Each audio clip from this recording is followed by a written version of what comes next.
Hello, everybody, and welcome. This is the Twillow Fusion series, and this is our second part for the day. We are going to be talking about emotional well-being. I'm Tanis Coughlin with the Twillow Lifestyle Community, Twillow Lifestyle Academy. I'm a Reiki master, I'm a Celtic Shamanic High Priestess, Crystal Master, and a Galactic Ambassador, as well as a channel. So I have a bunch of beautiful human beings with me today that I'm so honored to have as part of our team. They are teachers at the Twillow Lifestyle Academy and practitioners in each of their specialties as well. So I'll have them introduce themselves. I do want to start off, actually, before we even get there, I want to start off by saying this is not psychological or medical advice in this show, okay? This is strictly tips and tricks that we use to help with emotional well-being. All right, so let's hear from our teachers and have them introduce themselves.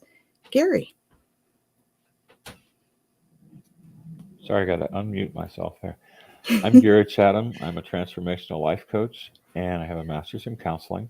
I focus on mind, body, spirit wellness, and I help others create the life they desire through deep transformation and the healing of emotional trauma and negative patterns, which can also help the physical health and help to alleviate the symptoms of autoimmune and other diseases.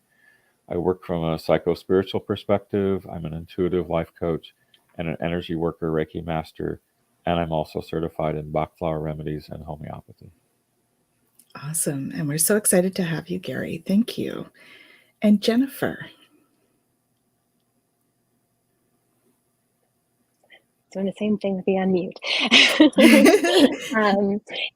Hi all. It's a pleasure to be here. I am Jennifer Jakowski. I am a psychotherapist. I am a certified Canadian counselor, intuitive life coach. I also do Reiki and include human design, Enneagram, all kinds of different kind of spiritual elements into the psychotherapy that I do and the counseling that I do, and work with a very eclectic, I must say, tool bag. So I will work from, I'll use things like acceptance and commitment therapy, as well as using somatic therapies, getting into some brain gym, doing, that neurokinesiology, movement stuff to get the brain going, getting the body in gear, all of that. So I like to really incorporate the full mind, body, spiritual experience in my practice.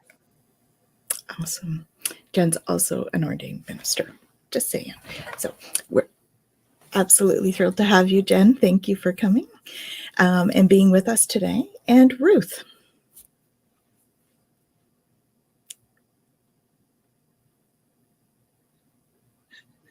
It's the mute button. Sorry. Yes. My name is Ruth Heyerdahl of My Health and Wellness Corner. And I'm also a teacher at the Twillow Lifestyle Academy, and I'm really pleased to be here.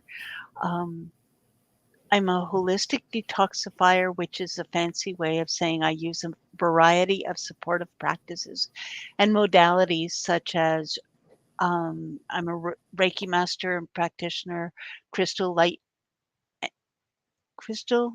and intuitive energy healer, and I'm an aromatherapy specialist, and I empower my clients to manage their energy and to find more natural solutions to their everyday life and to help them clear away or detoxify their lives from whatever is holding them back. And I love creating customized or bespoke essential oil blends for my clients and teaching them to create their own blends to help raise their vibration so that they can fulfill their potential by overcoming their obstacles and live happier and healthier lives.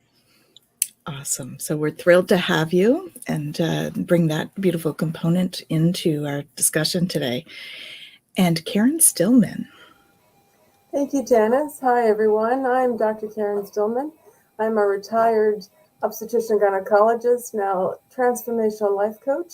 I help people who feel that they are living in and surrounded by unsurmountable conditions, situations, and odds use their thoughts, because you're only one thought away from changing a negative into a positive.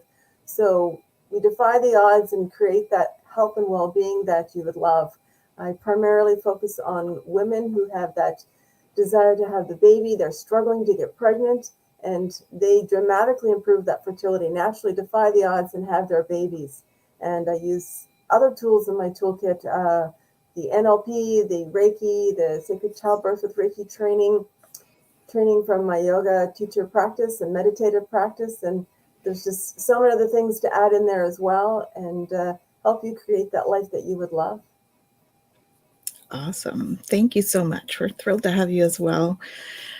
So today we're going to talk about emotional well-being with this beautiful group. You have a lot of knowledge here. So please, if you have questions, please put them in the chat. We'd be happy to take a look at them and give you some expertise. Okay. So let's start with, what does it mean to be introverted and extroverted? Because I think this is a question that if we kind of fight against what our natural is, it tends to give us a bit of resistance on some of those things. So maybe Gary, can you maybe give us a bit of a description about what that means for you? What does it mean to be introverted versus extroverted? I think it started with the Myers-Briggs test. At least that's the most popular form of gauging whether you're introverted or extroverted, if you're familiar with that. But briefly, an extrovert is energized by people contact, and they like people contact. They get, fed off of that energy of the interaction. Where introvert likes some people contact, but then too much people contact becomes draining. And so they're not fed in the same way off the people contact, and they need more alone time. And that doesn't mean there's something wrong with an introvert. It just means they recharge alone, and a lot of extroverts will recharge with people contact. I think if you're in balance, even as an extrovert, you still need alone time also, but that's just my opinion. Yeah, I was going to ask that. Is there like a sort of a blended person that really needs almost a balance of both? Is that something that, and is there a term for that? It's The omnivert. Omnivert. Omnivert. There we go. Yeah. I think if you're in the middle of the scale on the Myers-Briggs, then you're going to need some of both. So you have to be aware of what your needs are in that moment. So I used to be a lot more extroverted, and now I'm more towards the middle of the scale, and I value my alone time more. So it's being aware of your needs and acting on that. Sorry, I sound more sinusy today with my allergies, but No worries. And Jen, would you like to give us a little bit of info from your perspective on that, and maybe talk about that omnivore? Not omnivore. Very different. Omnivert. Yeah, no, I mean, what Gary said really resonates for me. It's about where we recharge, right? It's not about what we can and can't do. I am an introvert. I recharge by being on my own, having quiet, having downtime, doing things alone for myself, whether that's reading or studying or whatever it is. That's how I recharge. But that doesn't mean I can't be around people. I love being around people, but I love being around people when I'm charged. And when I have that ability to, I have the energy to put myself out there, right? And to interact and to have that. And then I can graciously go back and recharge again. Whereas extroverts, especially through COVID, one of the things that I found a lot is that a lot of my clients who are extroverted had a really hard time because their recharge came from gathering, being with friends, getting out and doing things with other people, like Gary said. And so there was a lot of people who were really, really struggling because they weren't able to get the recharge, right? Mm-hmm. And so again, like Gary was saying, it's not that they can't be alone and that they can't do things on their own, but that's not where they feel alive. That's not where they feel like, okay, yeah, this is building for me and I'm good. And so really it's about honoring where our energy comes from and where we are able to find our grounding, where we're able to connect with that part of us that gives us the energy and the ability to continue on, right? It's not one is better than the other, not one right, not one wrong. It's not about any of that. It's really about, can I recognize how I need to take time in order to feel my full authentic self? And it's right? really, I mean, we use a variety of tools. I mean, Gary mentioned the Myers-Briggs, but the human design that you work with, Jen, is it's kind of that, but from a slightly different perspective, right? The human design aspect. But how does because you find out with that by doing those kinds of charts and stuff, just as our astrologists would find out, Michelle Marie would also be able to kind of look at that in the astrology charts. You'd be able to look at it from a slightly different perspective again with the human design. Can you talk to us a little bit about human design? Because it is about getting to know self, right? Yeah, definitely. So, Definitely. It's so human design is it's people say, okay, it's like astrology. It is incorporates the I Ching. It incorporates the Kabbalah. It incorporates genetics. It incorporates kind of like all of these different things, but it's none of those things. What it is basically, and I love the way that it's called. It's an experiment.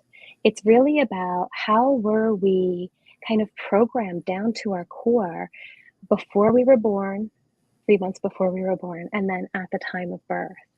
And so it looks at both the conscious side of us at time of birth and the unconscious side of us, right, before we were born, and how do they intermingle and how do they show up in our day to day. And so understanding our type, our authority, our profile, how we, what we're here to do, our incarnation cross. And then again, the profile is about how we accomplish that. We're able to kind of give ourselves permission to be how we know we are. And so one of the examples is I'm a projector. That's one of the different types. And as a projector, I don't have my own energy sources. I have to go inside. I have to be calm. I have to be quiet in order for me to give information, in order for me to show up in a way that is authentic for me. I need recognition and invitation. So if somebody doesn't recognize that I have something to offer and doesn't ask me to offer it, I step back. Even if I can see insights or I can share something, I haven't, my strategy hasn't been honored, so I don't step in. And so it's a really amazing thing, because if I do step in, if I push myself when I'm not invited and I'm not recognized, that's where my bitterness comes in. And that's where I start to get upset and I start to have my own suffering. But if I honor that, it's okay. right. And I can wait, and it's fine. And then when that recognition and invitation comes, I step into my success. Right? And that's my people, and that's my group, and that's where I'm supposed to shine. And so really knowing that, it allows me to say, okay, if you don't want me or my information in this area, that's okay. You're not my people and you're not why I'm here. Right? And so when we understand our human design, we understand our people, we understand how we show up with them, we understand why we might do certain things or show up in certain ways. And we give ourselves permission to be that. And so that's the part of human design that I really love. And of course, it talks about introvert and extrovert in that sense, because it's going to be part of how we're made. Mm-hmm. And which category would that fall under then? Would you look at that in like you mentioned projector, because that's one particular area of it. Is there a certain area within it that it would be? Or does it touch so many? There's so much to it. Okay. There's our centers, there's our gates, there's channels, we get into all of it, and it's in there, but it would be in a much more detailed part of our design. Right. Yeah. Awesome. So you brought up those, you feel hurtful and resentful if it's not in so there's that resistance piece, right? And it brings up some of those, like, uncomfortable emotions and stuff. So how do you deal with that in the moment? I'm going to ask all of you actually. How do you deal with unconscious, like those difficult emotions in the moment? Because I think we've all had some experience and we all would deal with them differently. So we'll start with Jen, and then we'll ask the rest of you as well. How do you deal with those difficult emotions, whether it's fear, anger, frustration, even anxiety? Yeah. Yeah. One of the first things, and especially because of the spiritual work, one of the first things I do when those things come up is go, is this mine?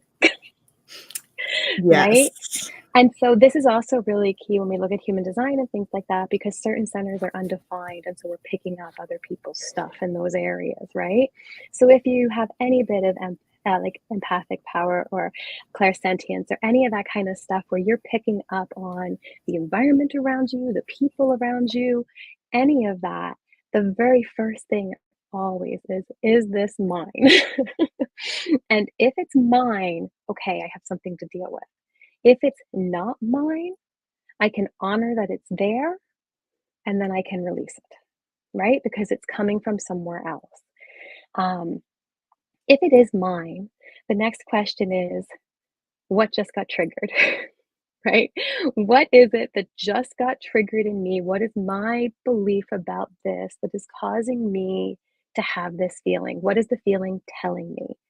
Right? I love Rumi's guest house that all feelings and emotions come as messengers. They're not good, they're not bad, they're bringing a message. What is the message I need to get from this feeling? And if I can honor that message, I can again release the feeling and deal with the situation that's causing me to be triggered.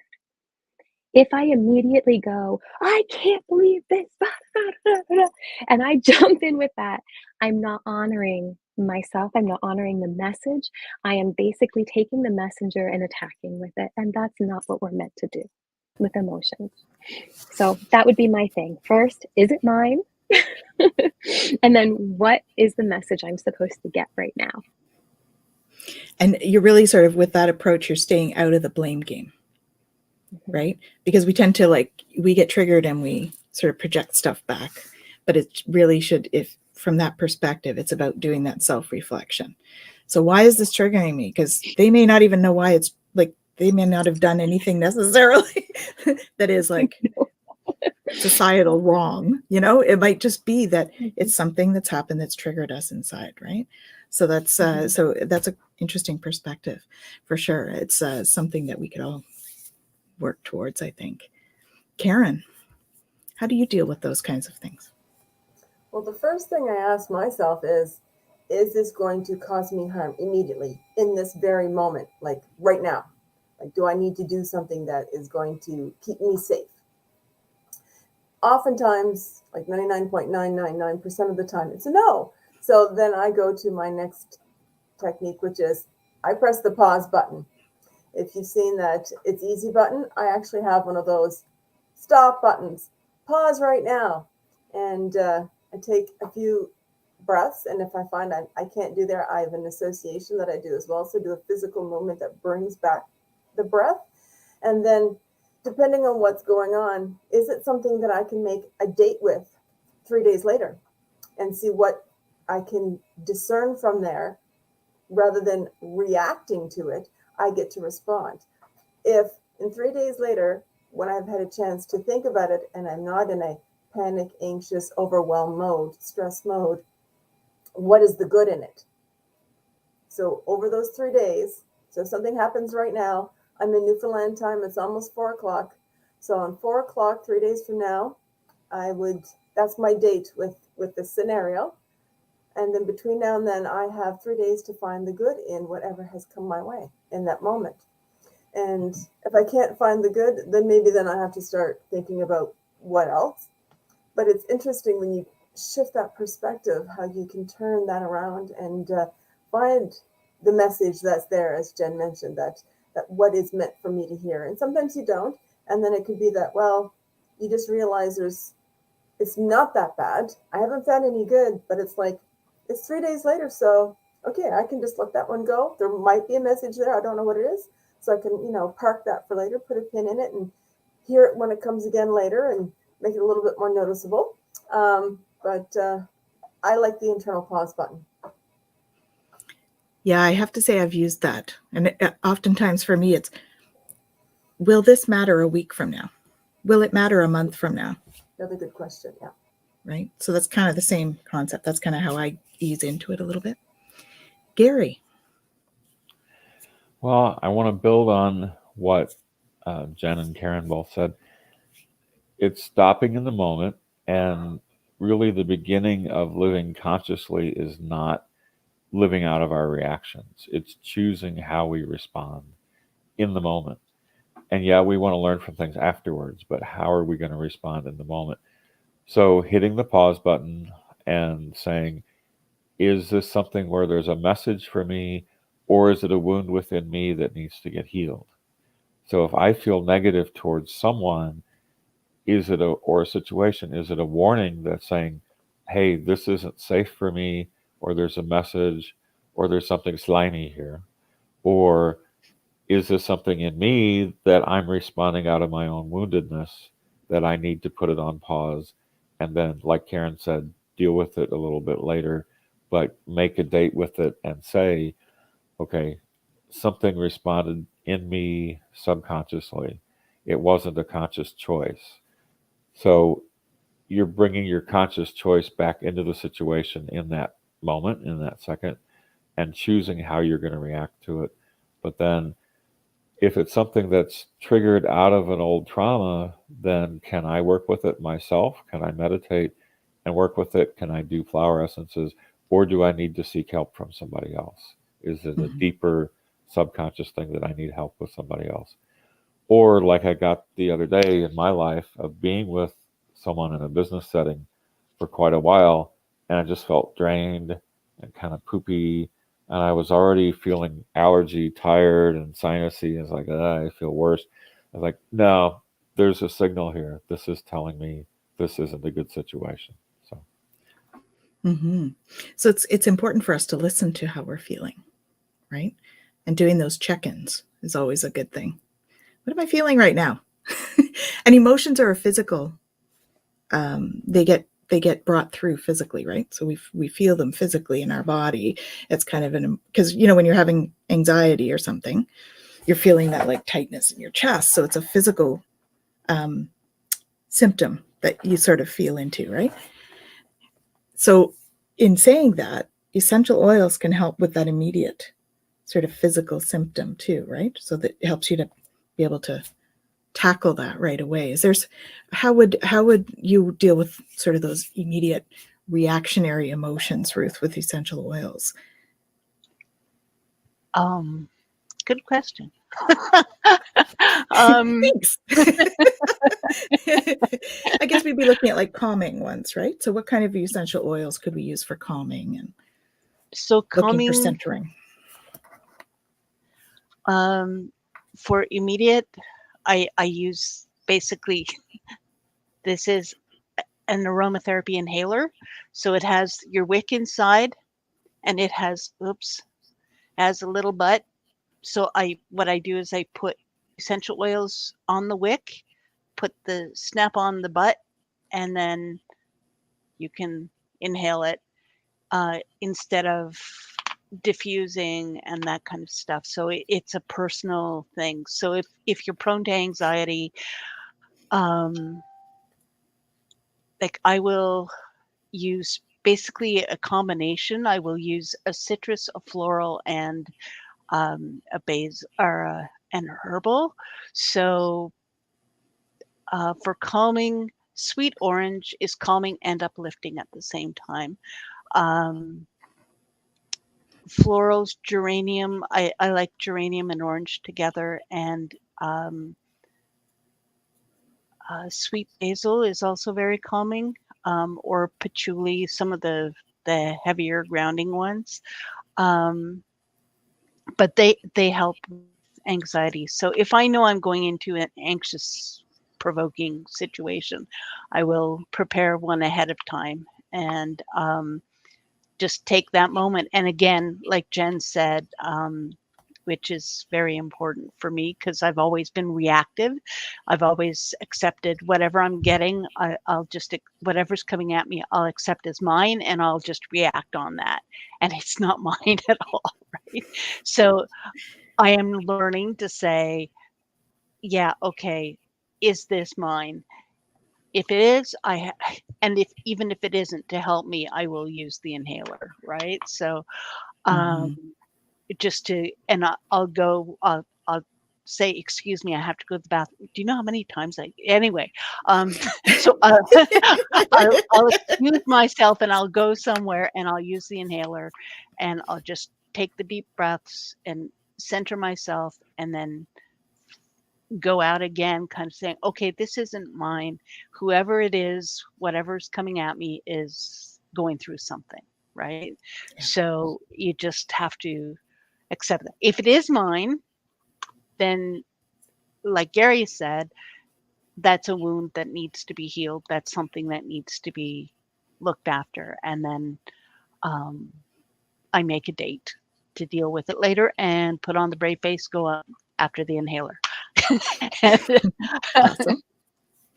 Awesome. So did I answer the question? Yes. Oh, yes, for sure. Thank Okay. you. That's wonderful. Yeah. So when we talk about that inner dialogue, because I think that's kind of what we're looking at when we're looking at all of this, right? It's that inner dialogue of what's going on for you during these situations that allow. So what kind of inner dialogue should we use? We talked a little bit about, taking the pause. So we have a few minutes more to use the inner dialogue, which is awesome. And, the essential oils can help with the physiological response to those emotions. What kind of inner dialogue is ideal, let's say, in these, or which kinds would you use to sort of talk yourself down when you have to move forward? Jen? Yeah, I think when it comes to inner dialogue, one of the first things that I talk to my clients about is we have to be aware of it. If we're not aware that there's an inner dialogue going on, we can't work with it because we're not paying attention. We're not observing it. And ultimately, the biggest piece for me when I work with all of this is moving from this thought is who I am, right? That fusion with our thoughts and our feelings to, oh, I'm having a thought, I'm having a feeling, but this isn't who I am. And so the very kind of first thing that I work with when I'm talking about this and that I do even for myself is being able to become the observer. Can I step back and say, yep, there's that thought again. There's that feeling. Okay, I'm having a thought. I'm having a feeling. I am not this thought. I am not this feeling. Right? And I think that when it comes to inner dialogue and even outer dialogue, one of the things that when it comes to mental health, we have a tendency for is we own these things as opposed to experiencing them, right? Nobody who has cancer says, I am cancer. No. Nobody who, right? And yet we say, I am depressed. I am anxious. No. I am experiencing something, some symptom of depression. I am experiencing anxiety, right? And so, we can get into the positive talk versus the negative self-talk and all of that kind of stuff. But for me, the very first step is, can I observe what's going on? But there is even something going on inside. Can I step back and take a little bit of separation from it? And then move from that place where I am not this thing I'm experiencing. I'm only experiencing it. And then where do I want to go with that experience? And what do you think that connection is then in terms of, because for me, when you talk about that, pulling yourself out of it, it's like pulling yourself out of that drama triangle, right? So maybe we can talk a little bit about that drama triangle, because I think that's something that it was certainly super important for me. I know, when I was young, would get caught in that drama triangle, and I'd get myself in trouble because I'd be caught in a drama triangle. And it really wasn't healthy for me or anybody else around me, right? As you age, you get wiser. So this was one of those things that was big for me. I learned this drama triangle. So maybe who'd like to answer that one about drama triangle? Karen, is that something you feel comfortable talking about? It's not a term that I'm familiar with. Sorry, it's not No? been Okay. any piece of my training. I do know what you mean by the monkey mind and, the chaos of what's coming in, what you're Okay. experiencing. Is it true for you, or is it just, am I in the moment? And as Jennifer mentioned, the biggest thing is that metacognition piece. Most people, 90% of the world, do not know that they can notice their thoughts and they have a choice. In the very moment as I'm breathing right now, I can choose to accept that choice or to say that choice is there and I am not that choice. I am having that experience, but I am not that experience. Mm-hmm. Beautiful. Yeah, I think that's really important for sure. Gary, what are your thoughts on that? I'm thinking a couple different things. Drama triangle, do you mean interacting with someone that causes an issue and then talking about it with somebody else? No, when I'm talking drama triangle, it's that theory that we play one or all of these roles, 3 different roles: victim, villain, or hero. Oh. In any given moment. If we're not in that self-awareness, then we can be playing all of those sort of at any given moment. So for instance, an example, I was on a team and I was really spokesperson for this team at work and wanted to make sure that, that they were heard.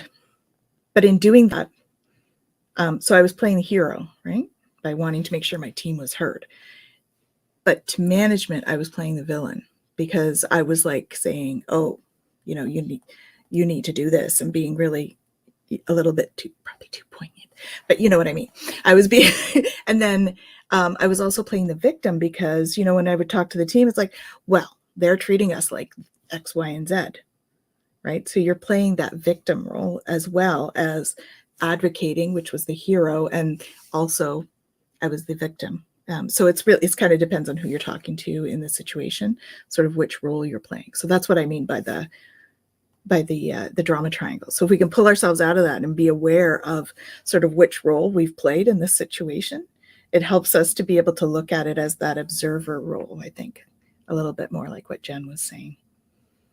So that's what I meant, Gary. Did you have more that you wanted to add? Right. It goes back to family dynamics, and let me turn off my air conditioner so it doesn't make so much noise. It goes back to roles we played in childhood, and family roles continue through generations that way. And we find ourselves subconsciously falling into those roles as children: the victim, the lost child, the hero that rushes in to fix things.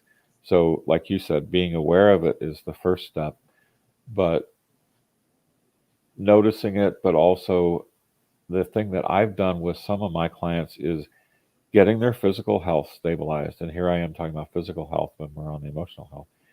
But it's all connected. Somebody had sleep apnea and was craving salt because they'd had their gallbladder removed and they weren't using their CPAP, and they were constantly in high stress and stressing themselves physically. So we got themselves stabilized physically, and then the emotions were a lot easier to deal with.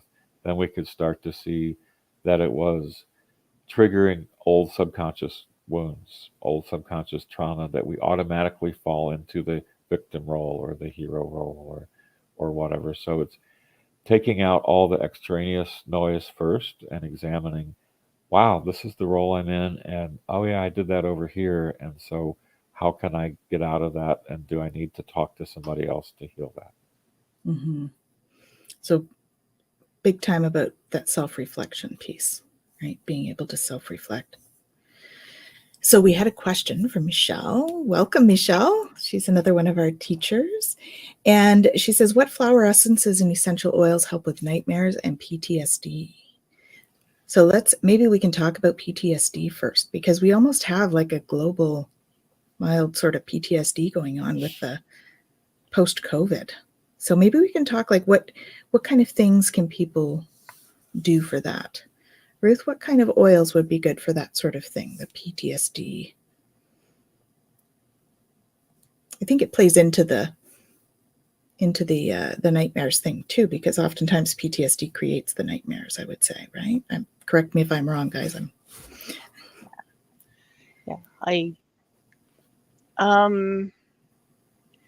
So again, I would use for the essential oils. I'm prone to night terrors as well, so which goes to child, past child trauma, etc. And to speak on that, what I do when I'm triggered is I go to my inner child and I picture myself just giving her a big hug, saying, it's going to be okay. You're going to be fine. I'm you in the future. We made it. It's okay. And I don't know if that's, psychologically correct, but that's what I do. And it kind of helps me get over that, reactionary. That's the word. Reactionary. Takes a while, but I get there eventually. So yeah. And with the essential oils, again, orange essential oil is very calming. It is uplifting, so it will calm you down. The inhaler, I have one by my bed to help with that kind of thing. So what? So you would you'd have it there, and if you were to wake up with one, you would use it right away so that you're calming the central nervous system. Yes. So I would use, so the what do I use? I use the orange. Frankincense is a really good one for calming. And using that, it's very healing as well, I find, frankincense. And I will sometimes put a little bit of rose in there because the night terrors you need comforting. And rose essential oil, Rose Absolute, is very expensive, but it's very good for your heart chakra, and you do feel healed afterwards. If you can't afford the rose, I would go with geranium. And I use a combination of things, like the essential oils, like people are better as teams as opposed to by themselves, and your body reacts better to them as in a combination, and doesn't tire of one as quickly. And what about lavender? Because that's what I know. I know we've talked about lavender. It's not your favorite, but it's certainly a commonly talked about one in terms of calming. Yeah, sorry. I kind of forget about lavender. Lavender is wonderful. Like it I've learned to use it as a medication because not that it is, but I've learned to use it because I don't like the smell. It really it triggers something in me. So but it calms, it soothes, it nurtures, it encourages balance in all the body systems. It reduces anxiety and fear, and it helps calm and control panic attacks and anxiety. So and again, if you're on medication for anxiety or anxiety or stress, don't stop your medication and just go with the essential oils, because your doctor has given you this for a reason. So yes, that's something too that is good to mention, right? All of these tips and tricks are just tips and tricks. Please, listen to your medical advice around all of these things, and your counselors, your psychologists and psychiatrists. It's important. And lavender is also a central nervous system sedative. So it contains a central nervous system in sedative. So it does calm that, that initial panic right? So, And Michelle has a beautiful suggestion too. She keeps a satchel of dried lavender oh, that's perfect. by her pillow. So Yeah. that's great And too. if you don't have the dried lavender, you can also use like a drop. If you don't have an inhaler, you can. I'm swinging this thing around like it's anyway. If you don't have the inhaler, you can use an organic cotton ball, because cotton happens to be one of the highest sprayed crops that we know. So go with an organic cotton ball. They do sell them in drugstores, pharmacies. Yay! So use your cotton ball. I have some here. And just put a drop of lavender and a drop of orange essential oil if you have it as well. And just put it under your between your pillow and your pillowcase. And then you're breathing it in as you sleep. And so that could help with the nightmares too then, in terms of that, right? Yeah. Awesome. That's great. So PTSD. Karen, suggestions? Suggestions. I don't really work with people who do that, have that. More of my clients just have ongoing high levels of stress, anxiety, and worry. And things that will help them shift is, I'm not sure if Gary mentioned this earlier or not, was that mantra affirmation. So if you can lean into, I am safe, but if you're not feeling safe, it will flare you worse. So what a power phrase to add into that is, I'm in the process of feeling safe, or a part of me is feeling safe. If you can't say, I am safe, because if you're saying, I'm going to be safe, it's out in the future. We don't want to have that still out there that they can't reach it. We want to bring that into the here and now. So things again, like I am loved. Well, if I don't feel loved, I am lovable. I'm not sure if I'm lovable, but if you're not sure, a part of me thinks I am lovable. A part of me knows that I'm lovable. A part of me, feels loved. So you can use bits and pieces to move you along that full affirmation mantra to just start where you are. It doesn't matter. Another example is I had a client work with, I don't know how I'm ever going to do this. And somehow, some way, I am, and then she said her mantra. So she had a lot of qualifiers at the start. And over time, she was able to drop her qualifiers and lean into her mantra. The other piece with the mantra affirmation is you can think them and then you may actually get more distracted. Say them out loud. When you vocalize them, you have the double layer of vibration. You have the thought vibration as well as the verbal, physical vibration. And even though you may not be feeling it, if you repeat it multiple times, and it's not just saying it once or twice, I mean, saying it repeated like a chant over and over again. 108 times. Love. Yes. A part of me feels love. A part of me feels love. You'll notice the breath, the shift, the raise in the tone that becomes, part of me is loved. Part of me feels loved. And then you'll notice the shift, and then you can lean into, and then it's like, and then you stop when you're feeling more calm. Notice how you feel. That metacognition piece comes back again, where you just take a breath and, how do I feel in my body now? What do I feel in my body now? That hum is now, okay, awesome. I'm here. And then I can actually be more productive or functional and move on to the next piece, whatever that may be. Awesome. And Gary, flower essences for PTSD and nightmares? PTSD and nightmares, I'll get to the flower essences in a second.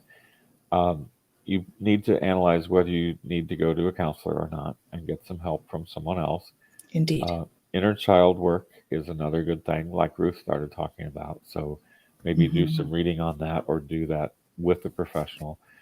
As far as flower essences, the 5-flower formula, which is also known as Rescue Remedy, the Bach brand, is a really good one for that. But a couple other ones, let me preface, flower essences you take internally. They're safe to take internally. and they're available either with a little tiny bit of organic grape brandy to preserve them, or some gelatin. So it's in either form. Um, Flower oils, essential oils, you don't take internally. So Right. essences you can.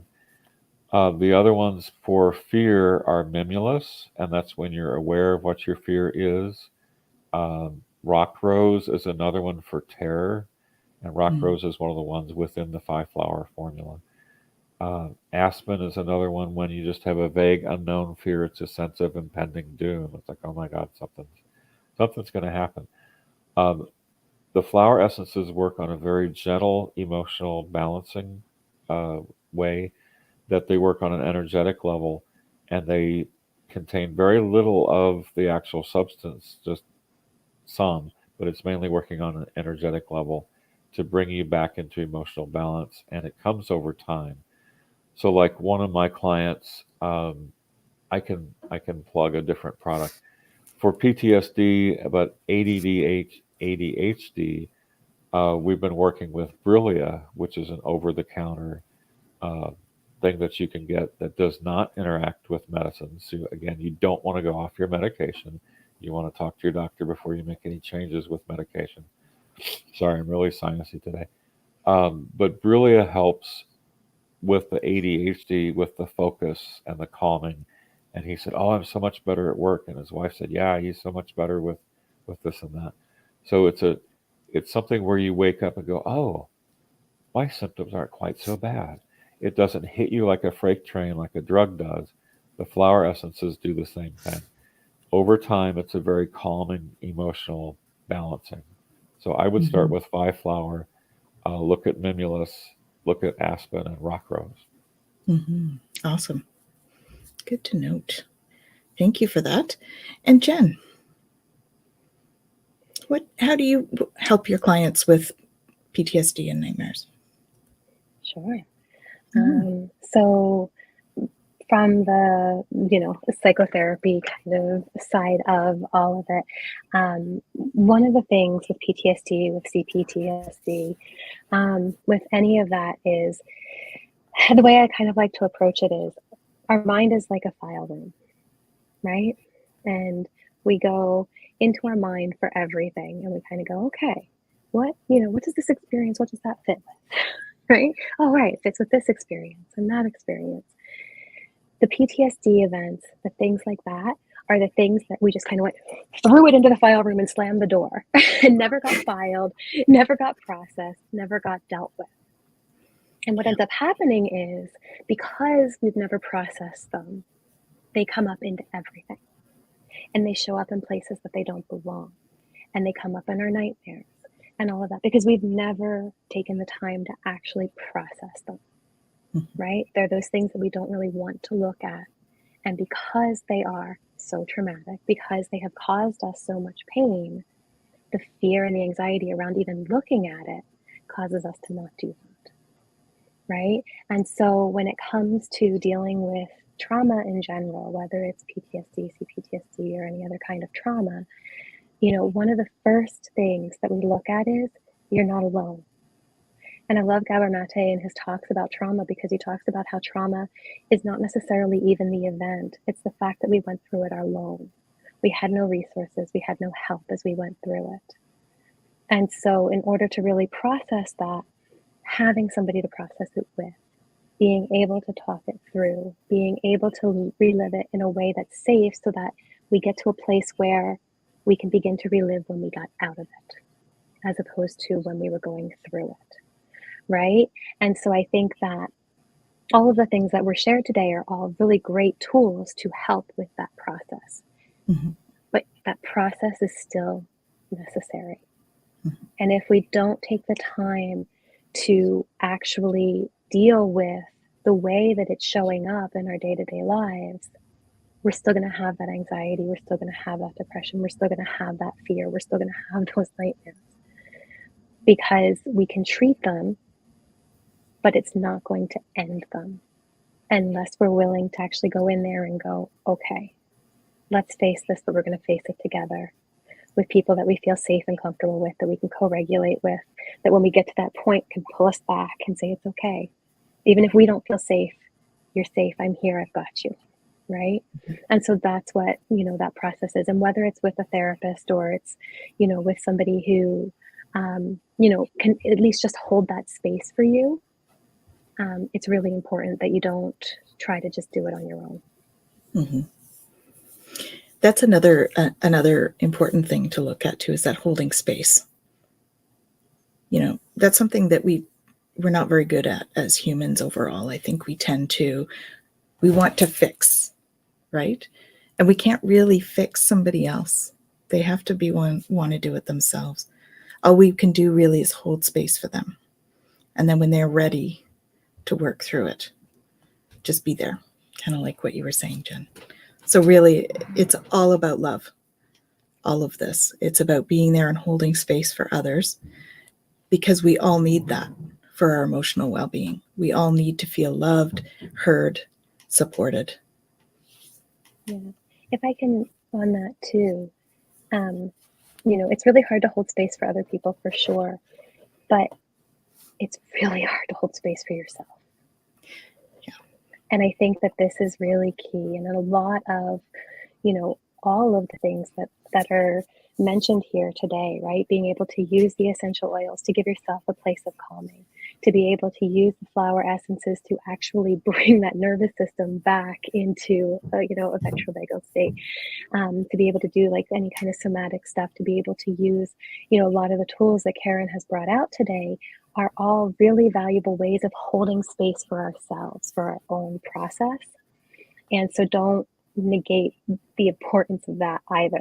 Yes, we want to co-regulate, and yes, we want to help others, and we want others to be able to be there for us. But ultimately, if we can hold that space within ourselves for healing, then we can hold it, across the board. And one thing none of us have mentioned today yet is the Ho'oponopono. So that is an awesome tool as well. And it's very much about healing your connection to the collective, or your connection to, a person or a situation. And we have the Ho'oponopono here, actually. It's a mantra that you can use to really sort of do that self-reflection and sit in that energy. Yeah. So one thing, Tanis, with the Ho'oponopono, that, and I know we've talked about this before, I think even in some of our talks, is what's really valuable and important with this is, yes, it can be used with other people. And yes, it can be used with other things, but ultimately the whole purpose with the Ho'oponopono is to go inside and to recognize, what did I do in this situation? How did I show up that wasn't honoring me? How did I not live my authentic self in this moment? I'm so sorry. Please forgive me. To myself, inward, right? Thank you. yeah, for sure. I love you, right? And so just as a note, right, it is a really, really powerful tool. And anybody who wants to look into the story of it, it's an incredible story of how this has been used in healing. Absolutely. There's a great book, right? Mm-hmm. With all those stories. But it is really important to know that ultimately, and it is about healing ourselves and coming home to ourselves. Mm-hmm. Yeah. And self-acceptance is key for a lot of this. So doing the mirror work too. Doing the Ho'oponopono in the mirror is amazing too. So Exactly.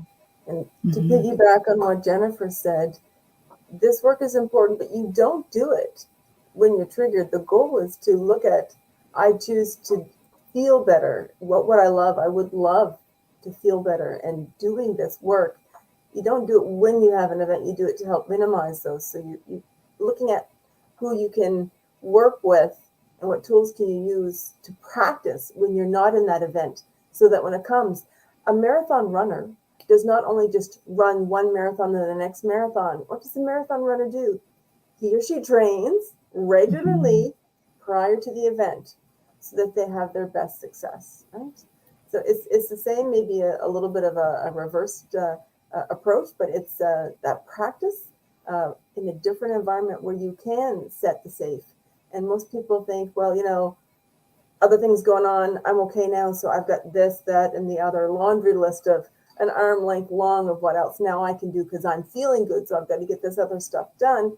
And then boom, they have that next event, and they haven't had a chance to do as much practice and shifting and changing and the other work to have those successes. So that inside job of healing oneself with the help of your allied healthcare professionals, your health professional team, all the other tools we've listed today, it's a combination.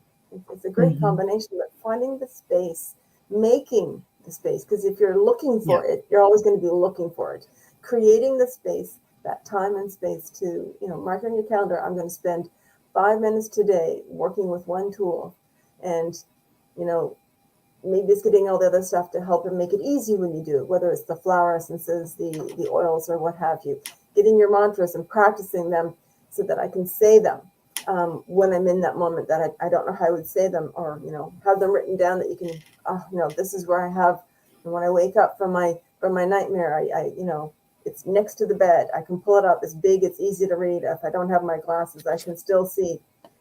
A part of me knows I'm safe, or whatever that one is for you. And just taking the time to figure out what would that phrase be that would calm you down, so you know. Well, and you have another technique that you use as well, Karen. Is it the subconscious release technique? Absolutely.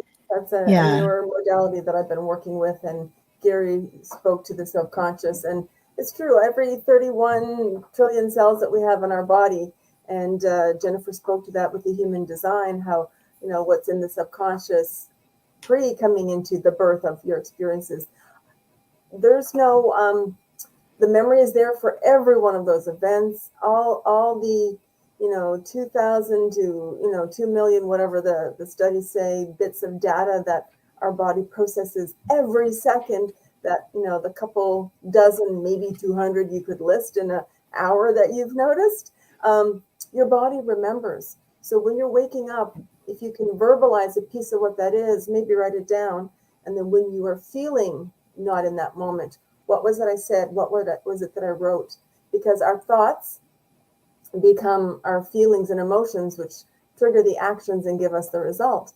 So that antenna, receiver, transmitter that we are, if we can figure out what that initial thought was, where that's tied to that work that Jennifer spoke to, we're going to pull that out of the subconscious. We don't realize we're speaking it in our everyday speak.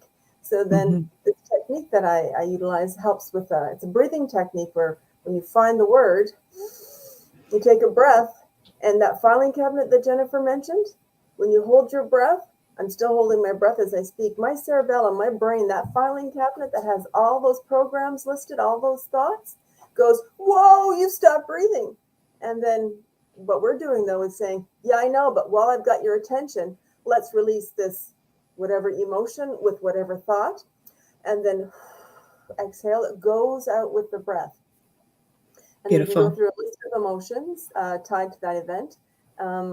And it's an ongoing process. You never clear it and it's done and you move on. It's an ongoing, lifelong process. You want to make sure when you take out those thoughts and feelings out of your subconscious that you no longer serves you, because